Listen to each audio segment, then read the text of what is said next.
আসসালামু আলাইকুম, কি অবস্থা? সবাই কেমন আছেন? আশা করি ভালো আছেন। যে যেখান থেকে হচ্ছে আমার ভিডিওটা প্লে করেন সবাইকে জন্য অসংখ্য ধন্যবাদ আমার ভিডিওটা প্লে করার জন্য। তো আমার ফার্মে পাখি অলরেডি চলে আসছে, আমাদেরকে দেখাই।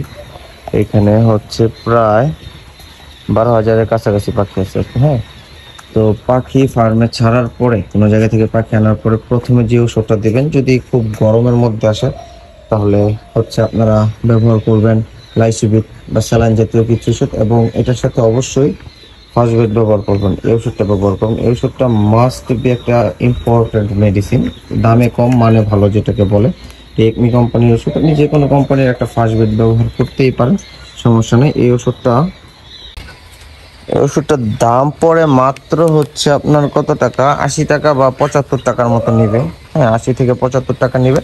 লিটারে একে একে করে দিবেন, 1 লিটার পানিতে 1 গ্রাম করে দিবেন। সকালে দেওয়ার চেষ্টা করুন। সকালে দিলে কি হবে, এটা হচ্ছে আপনার এই যে পাখিগুলো বিভিন্ন জায়গা থেকে দূর দূরান্ত থেকে ধরে নিয়ে আসবো, নিয়ে আসার কারণে ওদের শরীরে এক ধরনের একটা ব্যথা অনুভব হয়। কারণ আমরা যখন এদেরকে চাপ দিয়ে ধরি, একটা ব্যথা বা এক ধরনের যে প্যারালাইসিস সমস্যা হয়ে যায়, যে এটা এটা এই সমস্যাগুলো দেখবেন যে কাইটে যাবে। এটা কিন্তু হচ্ছে আপনার প্যারালাইসিস B1 B2 সমস্যার কারণে। এটা হচ্ছে পাখি জার্নি করার কারণে পাখির পা দুর্বল হয়ে গেছে, দুর্বলতার কারণে এরকম হয়েছে।